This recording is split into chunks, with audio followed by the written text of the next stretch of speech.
The last commute, Anya hurried down the stairs onto the subway platform. It was the first time she'd taken this new line, the S12, which had just opened a few weeks ago.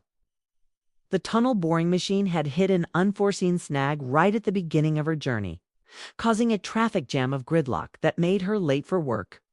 All the other passengers were hunched over, their faces illuminated by the glow of their phones. They were muttering to themselves, eyes wide with a disturbing intensity. Then she remembered the urban legend she'd heard about this subway line before. The woman in front of her began to scream, her face contorted in terror. "I knew I should have taken the bus," she cried. "I knew I should have taken the bus." The old woman in the tattered coat looked up from her hands. "What did you say?" she asked, her voice raspy and weak. "I said I knew I should have taken the bus," the woman replied, her voice trembling. "There's no turning back now," the old woman whispered, a knowing look on her face. "We're all in this together." It was said that the deeper the train went underground, the more it brought out the base instincts of its passengers. People's hidden fears and darkest impulses were laid bare. But she dismissed it as just a story, a way to explain the strange behavior of some subway riders.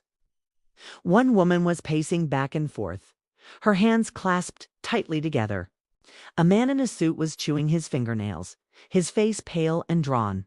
And an old woman in a tattered coat kept pressing the emergency stop button, only to be jolted forward when it did unstop the train. She tapped her way through the turnstile and onto the platform just as the train arrived. Leaf flooded her as she stepped into the car and took a seat. The driver started the train, and they began moving deeper and deeper underground. As the train rattled along its tracks, Anya noticed something strange. Suddenly, the train lurched to a halt. The doors hissed open and a voice echoed through the tunnel. "Attention passengers. Due to unforeseen circumstances, this train is now operating on a temporary underground loop. Please remain seated and we will resume normal service as soon as possible." The doors closed and the train started moving again. But there were no announcements over the intercom, and the train seemed to be going deeper and deeper underground. Anya felt a growing sense of unease. Where were they going? Why wasn't the train stopping? Was this part of the route? Now, as the train rattled along in the darkness, she couldn't help but wonder if there was something to this legend. Anya felt a chill run down her spine. What did she mean? Was this really the last train?